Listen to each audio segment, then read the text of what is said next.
ব্রাজিলের এই যে পতাকাটা দেখতেছেন, এই পতাকাটা আমাকে এখানে কালার করতে হবে। আমাকে তিনটা কালার দিছে, সবুজ, হলুদ আর নেভি ব্লু। এই তিনটা কালার দিয়ে আমাকে এখানে পতাকার কালারটা তৈরি করতে হবে। আমি দেখতেছি, ভাবতেছি কোন কালারটা আগে দিব। আর এর মাঝে আপনি আপনার প্রিয় দলের নামটা অবশ্যই কমেন্ট বক্সে জানাবেন, এবং ভিডিওটি ভালো লাগলে অবশ্যই সাবস্ক্রাইব করে দিবেন এবং বেল আইকনটি প্রেস করে দিবেন। আর আপনি যদি ফেসবুক থেকে দেখে থাকেন তাহলে অবশ্যই ফলো করে দিবেন।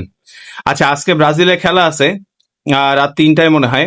তো যাই হোক, আমাকে এখানে পতাকাটা ক্রিয়েট করতে হবে। কি করা যায়, প্রথমে কোন কালারটা দিব দেখি। অপু 10, 20, 30, 40, 50, 60, 70, 80, 90, 100। আচ্ছা, সবুজ কালারটা দিতে বলতেছে। আচ্ছা, দেই প্রথমে সবুজটা। হায় হায়, সব সবুজ হয়ে গেছে। তারপরে কি করা যায়, তারপরে হচ্ছে নেভি ব্লুটা দিব না হলুদটা দিব। আচ্ছা, হলুদটাকে দিই। এই অনেকটা হয়ে গেছে, মনে হয় হবে। তারপরে হচ্ছে নেভি ব্লু দেই। ইয়েস, হয়ে গেছে, আমি জিতে গেছি। সু